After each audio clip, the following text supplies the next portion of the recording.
Hello everyone, আজকে আমাদের দাদাভাই মানে আমার ননদের হাজব্যান্ডের ছিল বার্থডে, তাই একটা ঘরোয়া ছোট্ট করে সেলিব্রেশনের জন্য নিতে যাচ্ছিলাম কেক। প্রথমে চলে গেলাম নিউ অ্যামোরে গিয়ে দেখলাম 16th জুলাই আছে ফাদার্স ডে, তার জন্য অনেক কালেকশন ছিল। তারপরে আমরা একটা কেক চয়েস করে নিলাম, আর কেকটার উপরে লিখিয়েছিলাম দাদাভাই। দাঁড়াও, ভালো করে তোমাদেরকে কেকটা একটু পরে দেখাচ্ছি। সেটা নিয়ে চলে এসেছি বাড়ি, আর বাড়ি এসে নিউ অ্যামোর থেকে আনা এই কর্ন রোলটা খাচ্ছিলাম। তারপরে চলে গেলাম রাতের রুটি হবে তার জন্য আটা মাখতে, আর করছিলাম আমার বিজনেসের কিছু কাজ।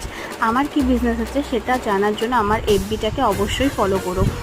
তারপরে আমরা একটু বসে নিয়ে গল্প করছিলাম, তারই মধ্যে ওরা চলে আসলো আর শুরু হয়ে গেল কেক কাটিং। দাদাভাই কেকটা কাটলো আর দিদিভাই আমাদের সবাইকে শেয়ার করে দিচ্ছিল।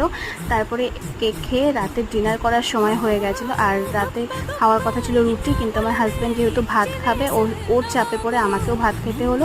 পায়েসটা এনেছিল দিদিভাই, আর আম দিয়ে শেষ করলাম